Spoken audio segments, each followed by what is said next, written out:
Hey guys, it's Dawn here, and today I want to talk about. Uh, I keep getting this question, like, how did you even want to do this? Like, why? And it's because nobody in my circle does electric unicycling. I've never even seen electric unicycle in real life. Before I bought mine. And so, sight unseen, never even seen one in person. All I've ever seen of it was on YouTube and on ads. And actually, how it started was I was on Facebook, I saw an ad for one wheel, started chasing YouTube videos about the one wheel, getting really excited about those. And then in one of the one of the videos, it was a group ride and someone had a EUC. And then I was like, whoa, wait, what is that? It's just one tall wheel. So then I started chasing videos about EUCs. And my mind was just blown. Before this, I hadn't even known that these things existed. The last I had heard about PEVs, sort of, was when I heard them say, "Oh my gosh, a dog!" When I heard them say that there was now a new hoverboard out, and I was like, "Oh my gosh, we got hoverboards!" Because my original love is actually that of Marty, Back to the Future, and his hoverboard. Okay, that is actually still my ultimate goal. I fell in love with that board when I saw that movie, and I'm still in love with that board, and I'm still hoping that that will be a reality because that thing was so amazing.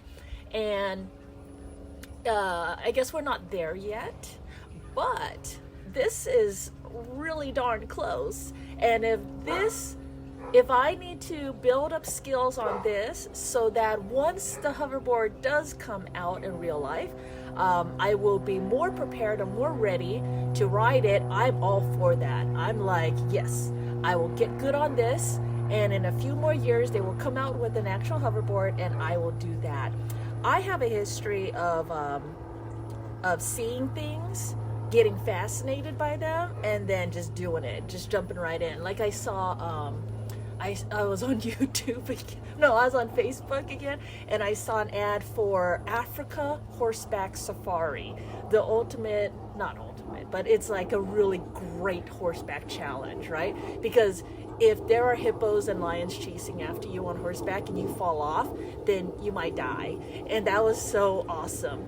So I saw their ad video, and then I started chasing down information on that, and then within a short period of time, I was like booking my flights. I figured it all out, and that's how I ended up with my great adventure where I spent 5 days in London, 5 days in Paris, 10 days on the Africa horseback safari, and then came home. So it was like 21 or 22 days in all, with like 1 day travel time out there and then 1 day travel time back. But so I'll do that. I'll just watch things, and then my imagination, my fascination just goes overboard, and then I'm hooked and I'm in. And that's what happened with this thing.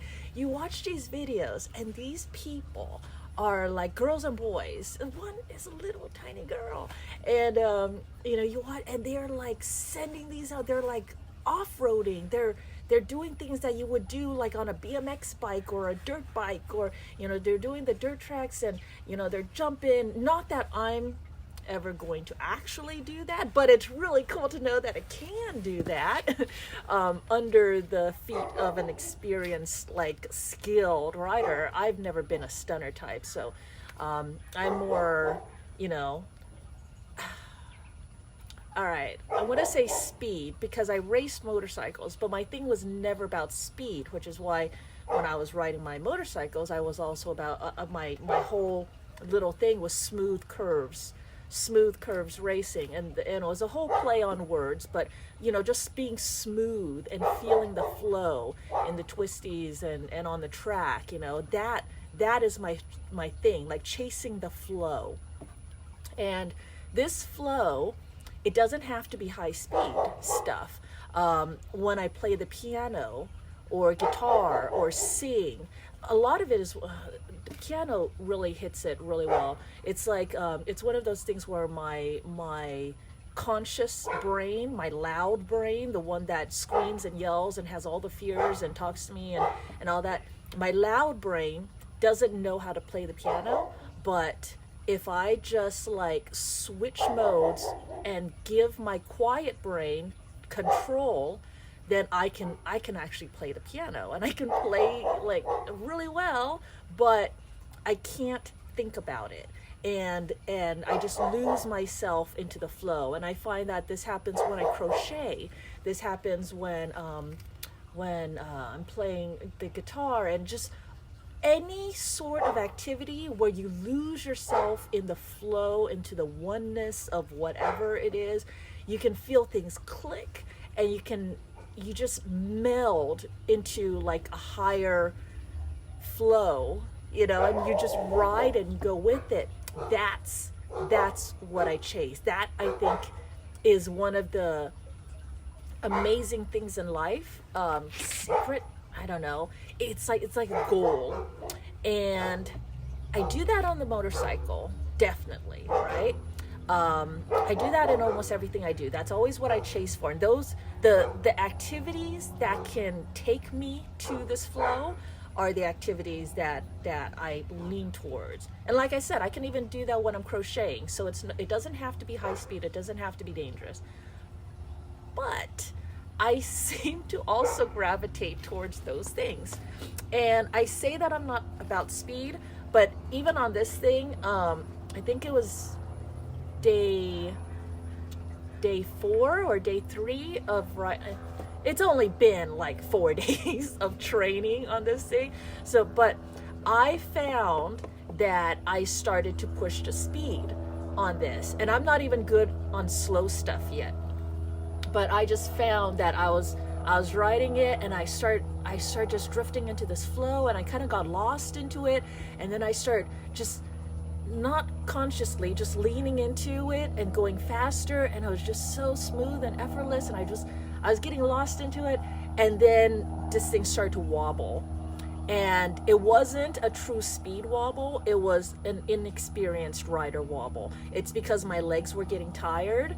I need to build, my muscles need to build endurance in order to, strength and endurance in order to ride this thing well, because the whole time it's trying to balance, right? So, and then anything that you do on top of it, like going at a slower speeds, then it's harder to balance. And then going at higher speeds is also harder to balance. And so I was getting to where I was pushing higher speeds. I was probably only going 10 miles an hour, I don't know. But higher speeds, and then this thing started to wobble. One, it was because of the, I had already noticed that at free spin, this thing was wobbling, side to side wobble. Well, it was side to side and up and down. It was, and it already, from my very first video, I already talked about it. I was already like not about that at all, because in everything else, you know, you got to have a balanced tire, a balanced wheel to begin with. But anyways, I had that wobble, and so part of it was because I had an unbalanced thingy, and the beads part weren't set, and then the other part of it, a big part of it, is because inexperienced, weak little puny legs of mine, trying to go at speeds higher than my whole body and mind was even ready for. So I mean, it was just like day 3 or day 4, and I was already like inching towards higher speeds, which is horrible, because from the very beginning, my conscious brain is saying, no, this is not a speed machine. If you want speed, get on the horse. If you want speed, get on the motorcycle. Those things are for speed. This, don't use it for speed. Okay, so what do we use this thing for? Okay, back to the question. Why did I get into this thing? I don't know. I was fascinated by watching the capabilities and seeing what I recognized in other people's videos as them being in the flow. And I wanted to experience that too. Plus, this thing, I mean, he kind of looks like a beast. Look how clean he is still, though. even through all of my whatevers, like falling offs and stuff, it's still like super clean because I've been careful, very careful with him. But what was I saying? Oh, so I was watching other people's videos, seeing the flow, and seeing how capable this little machine is. It's little. You can throw it into your car. It can come in the house. It's clean, electric, so you can ride it in the house. It's quiet. It's capable. Off-road jumps, jumping up curves, going downstairs, going upstairs. All these things that I wouldn't do on my motorcycle, and I can't do on my motorcycle. I can't just throw my motorcycle into my car, into the passenger wheel well of my car, and then drive off somewhere and then ride and then just plop it back in the car and then come back. You know, I can't do any of that on my motorcycle. It just needs electricity. You don't need to feed it. There's no poop. So that's much better than my horse.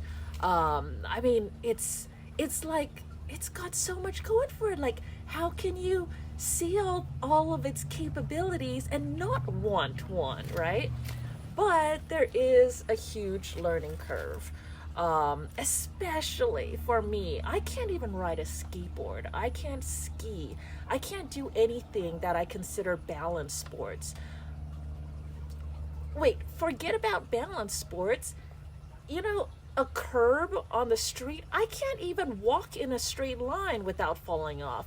So, yeah, but this thing's capability was enough to convince me that, okay, I still have to try. I will put my all into trying and learning this thing because the rewards are so great on it.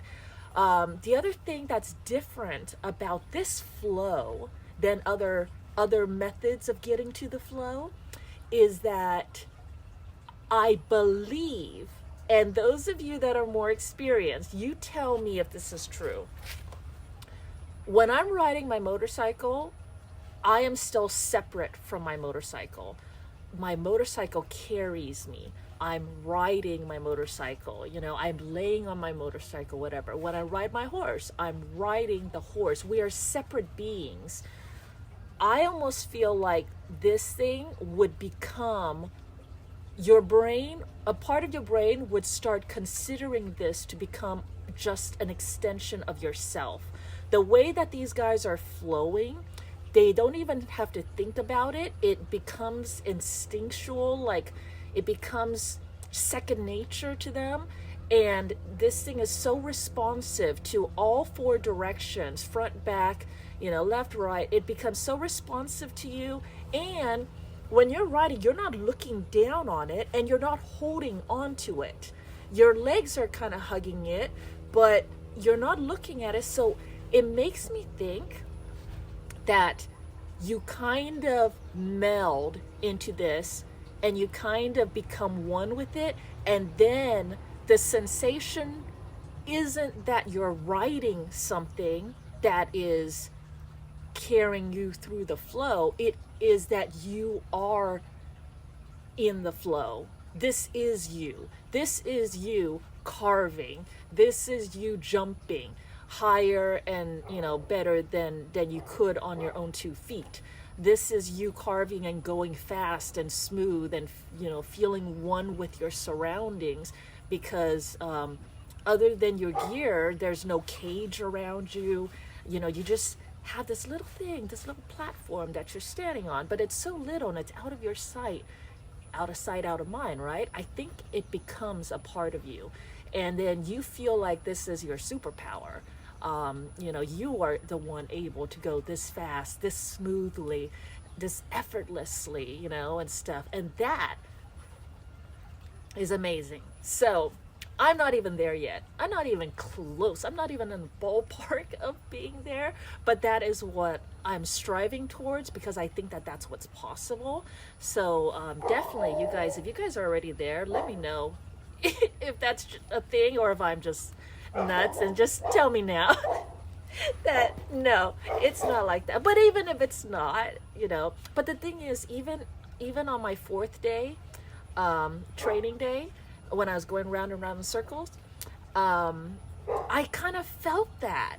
I felt I was getting lost in this like euphoric sensation thing, and it was amazing. Like I got just a tiny glimpse of what could be, and it was already amazing. So anyways, so why did I choose this thing? It is small, it's portable, it's clean, it has actual like utilitarian value to it. You can pop this in the car, take your car to the shop, drop off the car, ride this back home. I mean, that's useful, you know? There's been plenty of times that I wish that I could do that, but I couldn't do that with my motorcycle, you know? Running to the shop for quick errands, gas is expensive. You know, the car is bulky and stuff. You know, you just need to run somewhere real quick, but it's just a pain in the butt. Well, you can just do that real quick with this, and it'll be super fun too. Taking the dog out for a walk, taking the horse out for a walk. You know, I can only walk at 3 miles an hour, and I can't run worth anything, but I can do it with this. Now that is definitely a very, very much more advanced skill, but I'm just throwing out possibilities out there. So I love all of the possibilities. One of my things is I love learning. I love challenging myself. I am so fearful. It is pathetic how fearful I am. And so usually when I find something that I'm terrified about, I tend to push myself to get over it, because I'm like, oh, we can't have that. Come on, you know, you can't be such a chicken, right? You gotta, like, you know, take care of it. So that's another thing. Discipline, facing fears, building skills, building muscles. The other thing is I have lots of disabilities. Right now I'm wearing my wrist widgets on both wrists because I hurt my wrist, not with the unicycle. I do that because of how many injuries. You see I'm sparkling. On my injuries from the past, my left ankle, my left hip, they'll just give out and stuff. So I have like disability stuff that I have to work through. But this thing is forcing my body to build new muscles.